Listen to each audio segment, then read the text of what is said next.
कलयुग किन किन चीजों में वास करता है, कलयुग का शुरुआत कब हुआ। जी हाँ दोस्तों, इसी टॉपिक पे आज ये वीडियो होने वाला है। तो गलती से आपके पास अगर ये मेरा वीडियो पहुंच रहा है तो उसको अंत तक जरूर देख लीजिएगा, जिससे आप कलयुग से बच सकते हैं। आपको पता चलेगा कि कलयुग किन चीजों में वास करता है।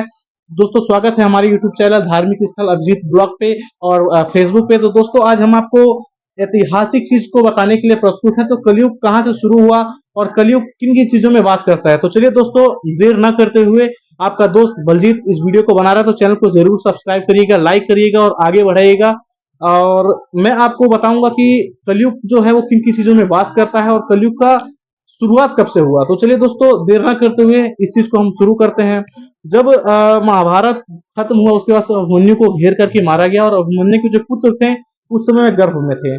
तो गर्भ में जब पुत्र थे तो अश्वत्थामा जी ने ब्रह्मास्त्र का प्रयोग करके उस पुत्र को गर्भ में मारने की कोशिश की, और जिससे श्री कृष्ण भगवान ने सुदर्शन चक्र से उस बच्चे को बचाया।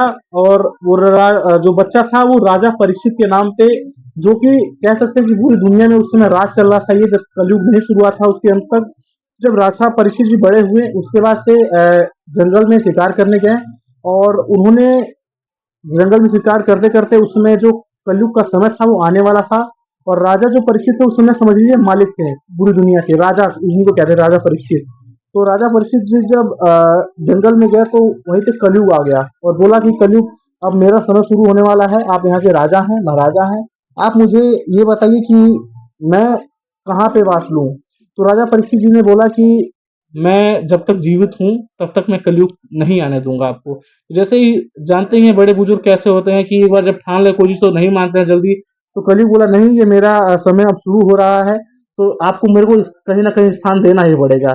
तो राजा परीक्षित जी जब थक गए, हार गए उसको कहते हुए कि नहीं आएगा नहीं आएगा, तो कलयुग ने बोला कि मुझे किसी किसी चीजों में वास दीजिए। तो राजा परीक्षित जी ने उनको चार ही चीजों में वास दिया।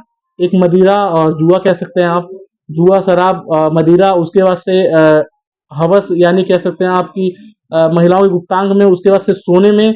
और यही चीज है जो तीन चार ऐसी चीजें हैं, और इसी पे राजा परीक्षित जी ने उनको वास कर दिया।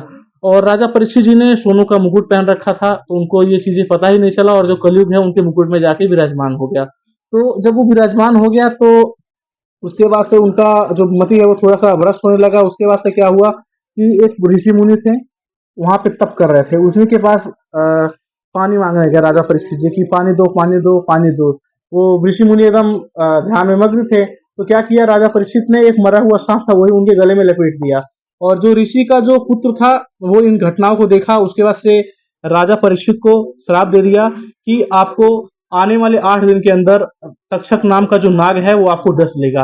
जब ये श्राप दे दिया उसके बाद से, भाई कहते हैं ऋषि का जो पुत्र होता है वही पावरफुल उस समय के ऋषि रहते थे, जो श्राप था वो कभी खाली नहीं जाता था। तो जब ये श्राप दे दिया तो राजा परीक्षित को ये चीजें पता चला। उसके बाद से जो उनके पुत्र थे राजा परीक्षित जी के, उन्होंने ये चीजें घटना देखा कि ऐसा ऐसा हुआ, गलती कहाँ से हुआ। तो इसके लिए जो राजा परीक्षित के जो पुत्र थे उन्होंने क्या किया, एक विशाल यज्ञ का आयोजन किया। वो जो यज्ञ हो रहा था वो इतना विशाल था, वो यज्ञ को इतना विशाल उन्होंने किया, जो कि जितने भी स्वर्ग में, जितने भी पृथ्वी के पाताल में जितने भी सांप होंगे वो आकर के उस अग्नि में भस्म हो जाएंगे उस यज्ञ में। तो ऐसे ही बचने के लिए फिर तक्षक नाम का जो नाग था वो इंद्रलोक में पहुंचा, बचाने के लिए इंद्र जी का सिंहासन है वो पकड़ लिया।